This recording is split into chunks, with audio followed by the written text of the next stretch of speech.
Now I guess before we do that, I'm just going to look at these screws. There's a top screw and a bottom screw, and that was to hold this plastic box in place. And I just want to make sure that the box was snug, and it is.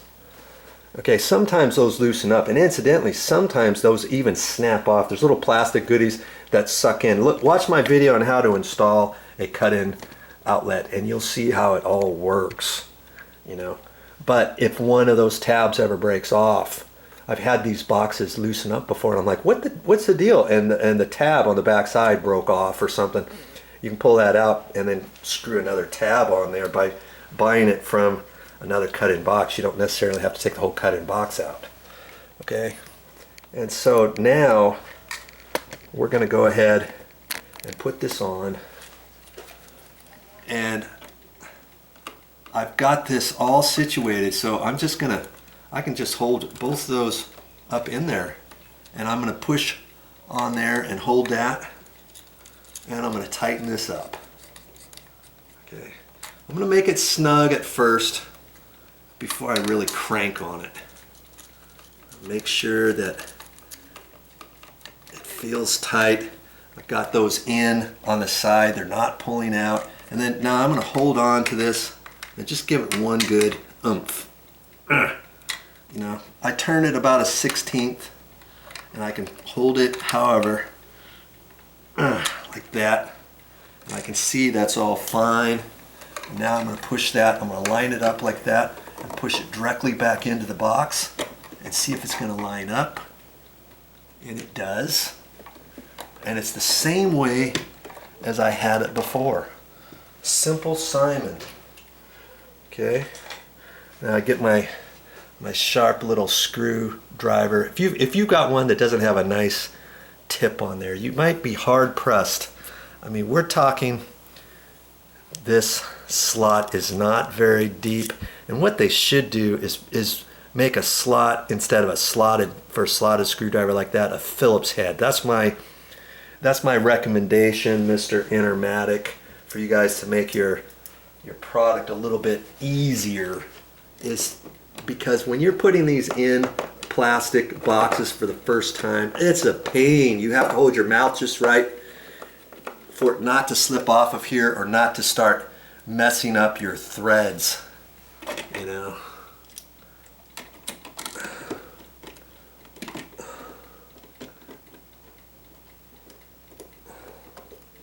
Hold your mouth, hold your mouth just right when you do this.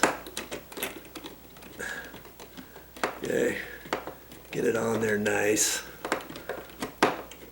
See, it's still slipping off, and that's because the screw's not brand new. And I don't know if I used this screwdriver last time. See, I'm already having a hard time. If I was getting any worse than this, I'd have to take that screw out for fear that I couldn't put it in tight all the way, and maybe have to try some other type of screw.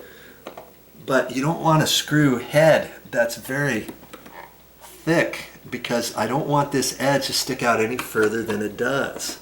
Okay, now I line that up nice and straight. Okay, and tighten her down. And it gives you a little bit of a slop in between here, okay?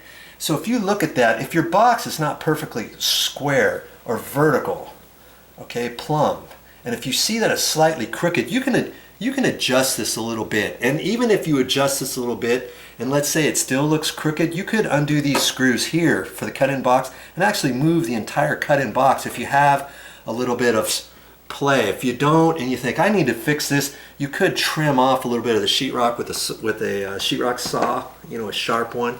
Just be careful that as you're cutting, you don't lift up the edge and oops, rip the paper out too far or something. Okay, that's it. We're ready for the next step, and the next step is to put this cover plate on. Okay. Okay, I'm going to put this cover plate on, and I have the little nut, and I like to use just a small little crescent wrench to tighten up that nut. Get that on there, and hopefully we got enough room. And that's the other thing. They should make the threads just a hair further sticking out. Because you might think, oh, I can't get it, and then you push in just a little bit and you can barely get it. Once you get the threads started, you know, before you tighten it up, look at this, line it up. My pet peeve is always liking to make sure that the cover plates are straight. And sometimes you'll think the cover plate's straight and you go ahead and tighten it down, and then you stand back. Always stand back from your project later and look at it and see if it's straight. If you've got a crooked eyeball, somebody else comes in, hey Joe, you did a pretty good job, but the thing is crooked. My word, what did you do? You can always measure off the side. Here I'm measuring off the side of a window. Okay? And I'm making the assumption that the window is probably been installed plumb, and the trim is right up next to the window. And I can measure off to the edge at the top. That was 21, and down at the bottom it was just slight. That's right at 21, maybe just a hair over, and that's almost 21. So see, if anything, and this bottom needs to be pushed over that way. I just did it just barely. I'm right at 21. Okay. Now I can still look at this and see if it's lined up. This top trim may not necessarily be plumb. It looks pretty good. In fact, if anything, if I was a gambling man, I would say the bottom still needs to go that way, and I did it just a touch.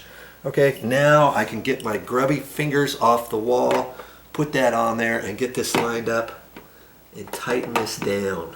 Okay. Just remember, you've got a metal nut there on plastic threads. You only want to go snug as a bug in a rug. Okay, don't over tighten it and strip it or break the threads or have it twist and strip off, and now you can't tighten it up. Now you have to go to the store. And in fact, if you mess up the threads, you're pretty much AOL. You're screwed. AOL. Because on your timer, this is just plastic. So if you mess up those threads by over tightening, the next nut is going to loosen up too. And guess what? You're going to have to get another timer because you just messed up those threads. Nothing doing. I'm not going to do that. Okay. So now I know that's flat. I look on here, see it's flat. So I know that's facing up. The last thing you want to do is just put this on Mickey Mouse and not remember that, because guess what? If you really jerk on it and push it on, you might be able to fit it on another way. Especially, here's the old one, especially once these start getting worn, if this ever pops off, or if you have to take it off, you could put this on backwards and it might still fit. But then it's not going to be lined up properly. Okay? So what you got to do with this is hold it on there, feel it right there, and push like that. Get it on there straight and get it going. Okay? And we're going to try this out in a minute. Now we're ready to try this timer, but before we turn it on, let's remember to turn the breaker on. I've got the breaker off. I got it back on. I should have power to this timer. Okay. Now I'm going to turn this on, and you have to turn it past an area. It says turn past. See here? Most timers, lots of them anyways, here's the off, and see here it says turn past. You have to turn it at least past 20 minutes or so for it to click on. If you only turn it on 5 minutes, 10 minutes, it may not turn on. Okay, I got to turn it at least to there. Okay, and because the air conditioner was already in the on position, kaboom, the air conditioner just went on. Okay, now should I have to wait, and let's say this is on an hour, should I have to wait an hour to make sure it goes off? I'm going to make the assumption this is a brand new timer. I might come back here after an hour or something, hour and a half, to make sure it's turned off. My guess is it's going to be, but make no mistake, just because you installed a timer, and Intermatic is a very good timer, by the way. I don't know what kind of timer is actually better than that. They are known to not last forever, especially if you have it in rental condo that the timer gets used and abused throughout the year. If you're doing the timer for yourself, you're probably going to have better luck having it last longer and be careful with it and all that kind of stuff. Okay? But just know, nothing lasts forever. So be aware of that, and if sometime down the road this happens to stop, chances are you're not going to call an electrician and have them try to fix a $28 timer. It's cheaper to go ahead and get a new timer and swap it out. Hey, you know how to swap it out now, and it's very simple, as I just showed you. Hey, I'm just an average Joe. If I can do it, of course you can do it. I know you probably hate throwing things away, but you know what? This timer's no good anymore. Bye-bye, Mr. Timer. You've been good to us for the last couple of years. You saved us lots of money on our electricity bills. I really love the fact that you did that. You could save this as a replacement one. You could save this nut in case you ever lose a nut or one gets messed up. You could save that. And this little handle, believe it or not, if yours goes bad, don't make the assumption you have to buy a whole new timer, because I looked on Amazon, of course, Amazon, and I actually found these replacement handles that fit. The only thing was, when I looked on there, it sure looked like it was the same size. I went and ordered 5 of them, and the overall handle was just a hair smaller in diameter. It still fit and everything. I thought, oh, what's the deal with that? It actually had the little eye on there, Intermatic on it and stuff. It looked exactly like this and everything, except it was a little bit smaller. So check it out on Amazon. You might be able to find these as a replacement, because lots of times if your timer does go out, this is going to be something that goes out before anything else. It's all plastic, and sometimes this gets worn and then it gets loose and then it wants to pop off, and you may have to get a new little handle for this. Amazon came through for me once again. For this one though, this was still a little bit sloppy. It wasn't to the point where I could just pull this off with my hand, so I know in a pinch, if I need to use this later on down the road for another handle that gets messed up, maybe I will, knowing that I'm going to have to replace it, or it gives me enough time to order a new one. So just because you got some new parts, don't throw away all the old ones.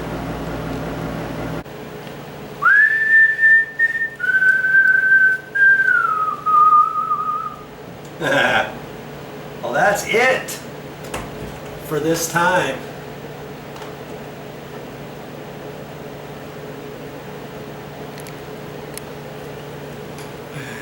But I'll be back with more videos.